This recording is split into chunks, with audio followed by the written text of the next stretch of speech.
You know, if I had to guess what the Texas government officials and lawmakers what it's like when they wake up in the morning, kind of a day in the life, I would imagine that they wake up, they're like, oh, you gotta yawn, everything like that, right? Wake up from their I don't know, their coffin, their tomb, whatever it is, their hole. Definitely not just like a bed, because that's for normal people who are not like demons from hell. And when they crawl their way out of hell in the morning onto God's green earth, they're like, oh, look at the sun is shining, the birds are chirping, the sky is blue, it's such a beautiful day. Our lovely blue collar workers, our veterans, our all of these hardworking Americans and Texans living in our beautiful state. Today looks like the perfect day to... My cat's food thing went off. Sorry about that. Today looks like the perfect day to make their life harder. Just to, give them a little bit of a tougher day. Give them a little bit more irritation, something else. So just a little flavor to make them be like, man, life sucks. I'm pretty sure that's what they do, because wow, I swear to God, it's like these government officials for Texas. We got Ted Cruz, fucking Ted Cruz. Oh my God, the fact that he's still in charge of anything is crazy. And then we've got Greg Abbott, which I personally like to call him Greg, but I will have to bleep that out because I can't say that.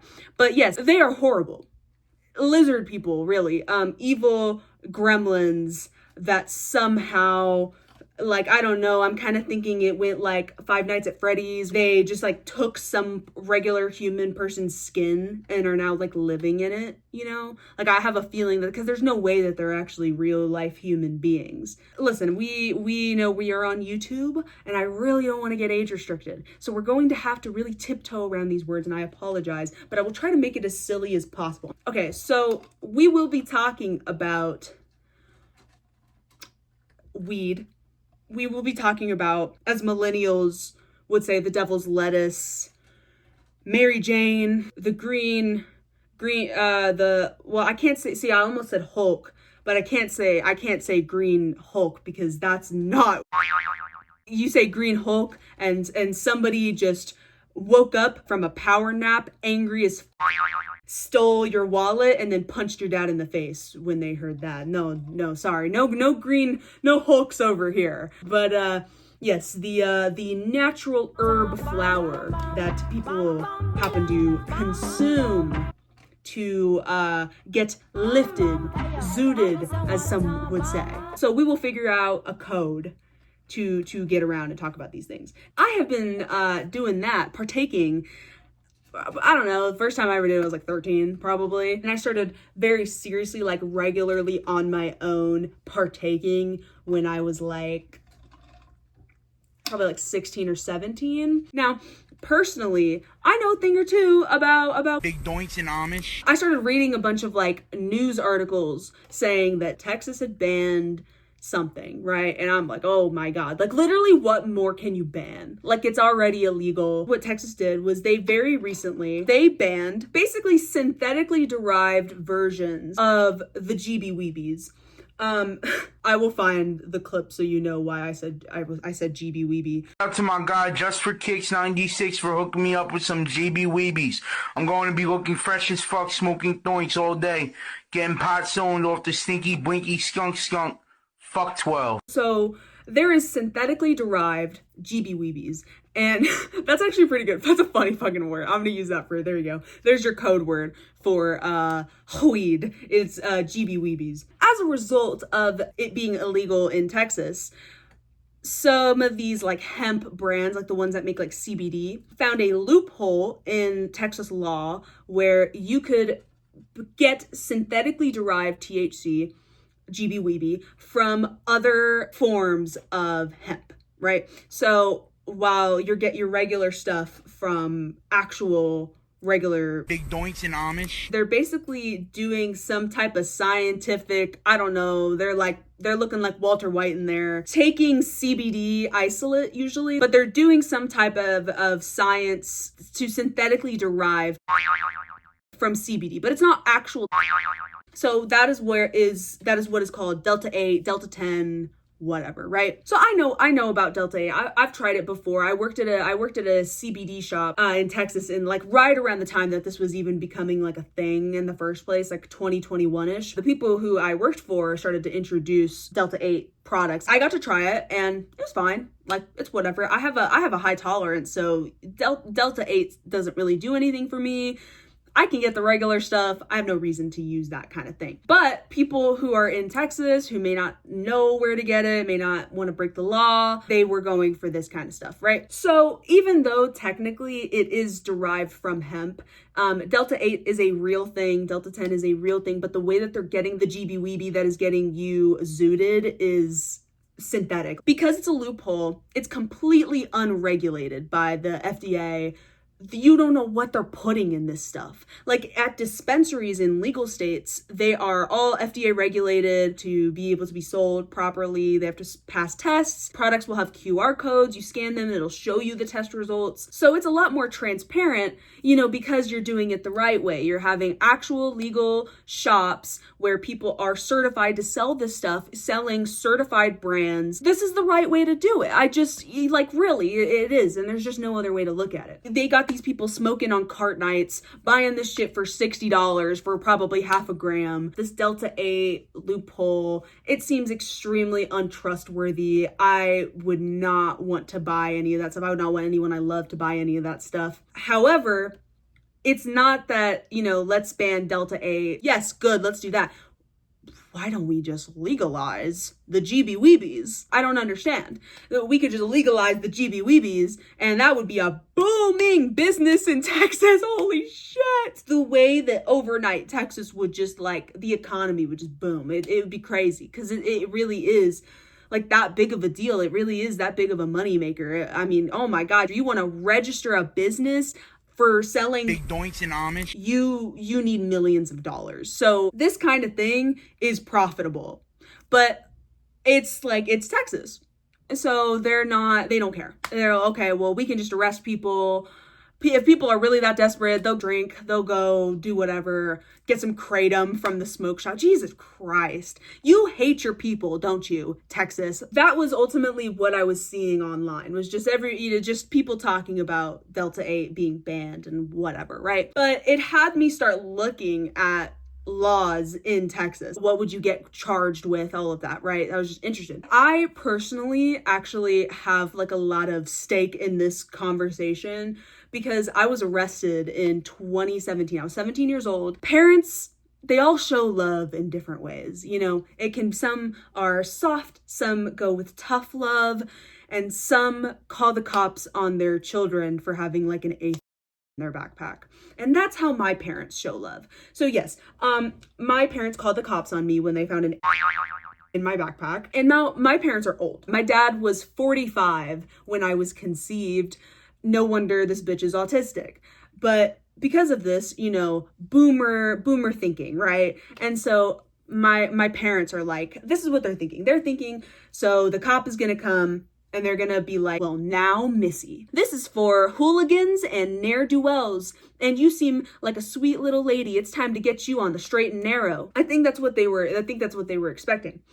That's not what happened. I got arrested. I went to jail. You can get tried as an adult at 17 in Texas. I was put on probation for 2 years. So when you're on probation, you really can't smoke. People will smoke anyway, but you really can if you want to pass the it lasts in your system for far longer than most others do. Now, before I got arrested, I was only smoking GB-weebies all day. That's really all I wanted. It brought me relief. When I was on probation, I had to stop smoking, and we'll do a little game, a little trivia. Why not? A little quiz. So based off of me and, my vibe, just guess what happened. So what do we think Susie did in response to this?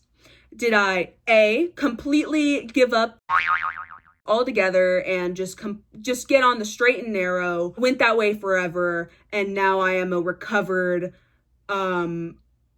weed head. Or B, was I just, fuck it, I'm gonna anyway. And I was just smoking a J, puffing on haze. I smoke like Wiz Khalifa. I got more reefer than he does. Absolutely. What? I'm smoking a J. I'm puffing on haze. They call me Wiz Khalifa. I got more reefer than he does. Hey, Mom. Yeah, hi, Dave. All right, they're leaving in a little bit. I was going to say around 8:30. Around 8:30, okay. Lock up, okay? All right. 8:30? What the fuck? R.I.P. Young King Dave. He would be greatly disappointed with Texas for this. So B, and then C was, instead, I just decided to do literally everything else. Like, I just tried everything under the sun instead. All right. What do you think? What do you think?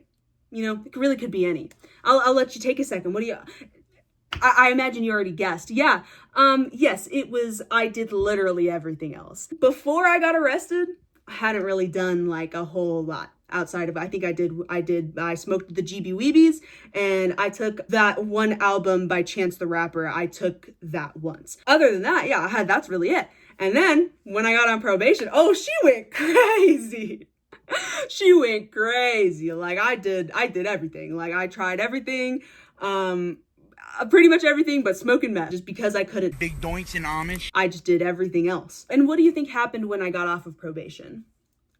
Do you think I continued just like party girl? No, I stopped everything and I went right back to just, because that's all I wanted to do. It's still my favorite. It's just funny how that works. Like, oh, you guys really showed me. Oh yes, I really learned a lesson, didn't I? Now that I'm 26 and a half and living in Colorado. This is what happens when you are restricting what is literally just the most natural vice that you can have. Is it amazing? Is it really like just a miracle drug good for you? Obviously not. There are plenty of cons and bad things that happen from smoking consistently, but like, dude, come on. Alcohol is so much worse. So I wanted to show you these laws in Texas. Let's talk about it just a little bit. When it comes to concentrate is, which I will figure out a way to say that, but it's also like your vape, that is concentrate, right? So let's look at what are these laws for if you get caught with concentrate in Texas, okay? Yes, this is a Chromebook that flips all the way to turn into like an iPad kind of thing.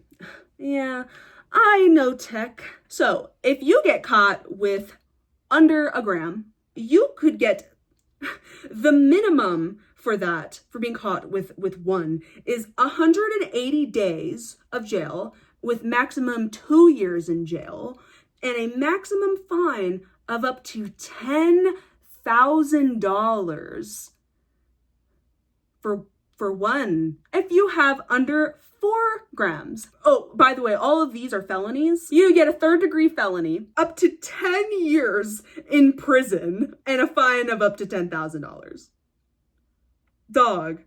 10 years, up to 10 years in prison. I have a mug on my nightstand where I keep like my vapes. I have more sitting there right now. If I brought that to Texas and got caught, I could get more than 10 years. That's so crazy. Like, what are you talking about? So then I read that and I'm like, what the fuck? Because that's not even like that's not new. Like, I guess that this has not been updated. The only thing that actually got updated was that the Delta 8 stuff is now illegal. So after I read that, I started looking up notorious crimes and stuff by people who did, relatively bad things or not, it doesn't even have to be bad things, but just, people who were tried and arrested, tried, sentenced, whatever, right? And I just wanted to see how that compared to these laws for concentrate in Texas. Most of these crimes you do probably already know about. I didn't try to go find obscure ones. A more recent one would be Ruby Frankie. So Ruby Frankie, to summarize quickly, was a mommy vlogger, family vlogger, Mormon. So she gets first class ticket sit, front row on the crazy train, and she meets some other like spiritual psychosis lady who's most likely closeted lesbian. Basically, she gets arrested. She got charged with 4 counts of aggravated, and she was sentenced to a minimum of 4 years in prison to a maximum of 30 years in prison. Now, how does that compare to laws in Texas? Well, you'll be interested to know. Her minimum sentence of 4 years would give her less prison time than the maximum sentence for being caught with 4 grams of the stinky, blinky, skunk. in Texas. Aggravated child torturing your children is somehow on par, perhaps if she gets out on good behavior, even less, as having 4. Make that make sense. Make that make sense. It doesn't make sense, does it? We're all like, what? Like, that's, dude, I'm flabbergasted. But this is how Texas is. Texas is so skewed. That's such an intense punishment. What happened to fair trial, fair punishment, not like being excessively harsh? That's excessively harsh. Okay, so then, Chris Brown. We all know Chris Brown, and we all know that he has done an abundance of things. Like, I probably would have to make a separate video and become a true crime YouTuber to go over everything that man, that fucking satanic, evil, demonic entity has done. But I only wrote about his first ever arrest when he beat up Rihanna. So I will most likely put a screenshot of exactly what he did here. Rihanna was completely battered. It was disgusting. He got charged with felony assault, and he was sentenced to community service, 5 years of probation, and domestic violence counseling. And he's rich.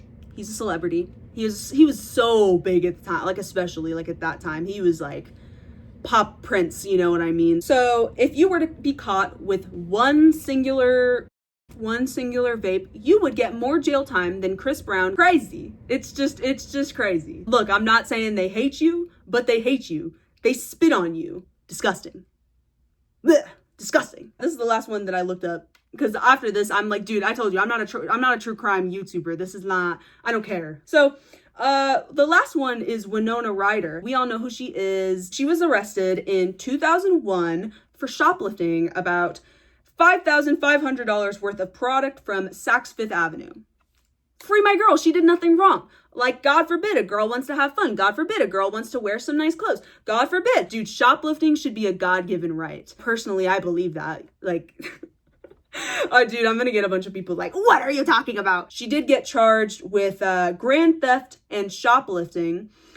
I think they wanted to charge her with like felony, like burglary or something like really bad, but they were able to get that charge dropped. And her sentence, 3 years of probation, 480 hours of community service, $3,700 in fines, $6,355 in restitution to the store, to Saks Fifth Avenue. They don't need $3,000. What is it? Wait.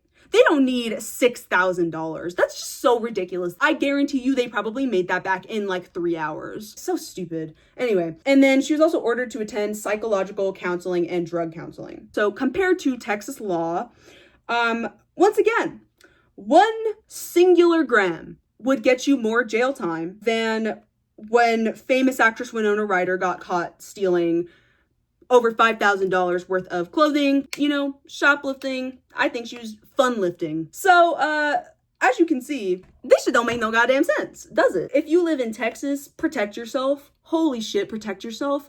Be careful. Texas police are just evil. Like, they are hungry to get you. I really don't understand Texas. I don't understand what their thought process is with this. If they are so big about making money, it seems like a lot of like big alcohol, big tobacco. It seems like they did a lot of political influence here because they're scared of people using other forms of things to relieve themselves. Of course, these lawmakers who care about you and your well-being are like, well, no, like they can't have GB, they can't be smoking on GB weebies. No, dude, clearly the better option is alcohol. Clearly, for sure. I remember one time, personally, I don't drink. I hate alcohol, not for any particular reason, but it just like, it gives me a stomach ache, and it usually gets me really like hot and red and dizzy. So I just don't like it. Maybe I'm allergic. I don't know. But I remember one time, this was actually when I was still on probation. I got invited to my friends. They were having like a little get together. I go over there. I had no idea that everybody had been drinking and everyone was drunk. They just invited me over. I had no idea. So I come in dead sober and they are drunk as shit. I was friends for a period of time with like a rave group. So it wasn't just like we're hanging out. Like they went hard. You know what I mean? They went hard. So I walk in and the very first thing that happens is this friend of mine, she walks up to me and she's like, Susie, Christian killed my ladybug. And I'm like, what? You know, again, I'm like, what the fuck is going on? First, she's also this girl who I'm talking about. She was like super chill, cool girl kind of vibe. So her crying like that, it was like, what the fuck is going on? She's like, they killed my ladybug. And the guy who had the apartment we were all at, he was like, yeah, like a ladybug came in and then I accidentally crushed it and she started crying. There was another girl there who I was really good friends with, but her and we had issues. Like we would just beef, and her and I had been beefing. At that time, I had just very recently started dating a guy. So I sit down on the couch with some other person in the rave group, and they're asking me about my new boyfriend. I'm like, oh yeah, he's so sweet. He's like this is what it's like, whatever, right? And that girl who I was beefing with, who is extremely drunk and I don't know it, she comes walking up to me as I'm talking to this friend about my new boyfriend. And she's like, I know that you're over there talking shit about me, bitch. I was like, what? And the friend who I was talking to was like, she was talking about her boyfriend. And I'm just looking at her crazy. Cause dude, like, what the fuck was that about? And she gets all embarrassed and she storms off onto the deck. She's just like sitting there. She's like sulking, you know what I mean? Just like feeling bad for herself. And this is when I find out that like, she's actually, you know, everybody's drunk. And I'm just like, got it. And you know, I've been around drunk people. So I'm like, I know how you are. I know how you people get when you're drunk. We will not be having a conversation until you are sober. I'm like not even trying to like sit there and talk with her about it, work it out. We can work it out another time when you are sober. After a little while, we were in the room of the apartment hanging out, and the girl I was beefing with, she comes back in. She starts saying, I'm so sorry, Susie. I'm just being like that. And this is happening. I'm like frozen, because I just don't know what to do. This is just so weird to me. I would just never do this. Like, I would never act like that. I would never cause a scene like that. And I think that, like, that was just one of those moments. She looked such a mess, and everybody was just kind of judging her for being such a mess. It really was one of those moments where I was like, man, alcohol is just evil. Like, it's just so bad. Anyway, if you live in Texas, I hope that you can leave. I personally, if I lived there right now, all of this would change absolutely nothing. I would still be the original ganja doobie toker kush man. That would never change. You could take me, officer. I don't give a fuck. Anyway, that's it. Bye. 8:30. What the fuck?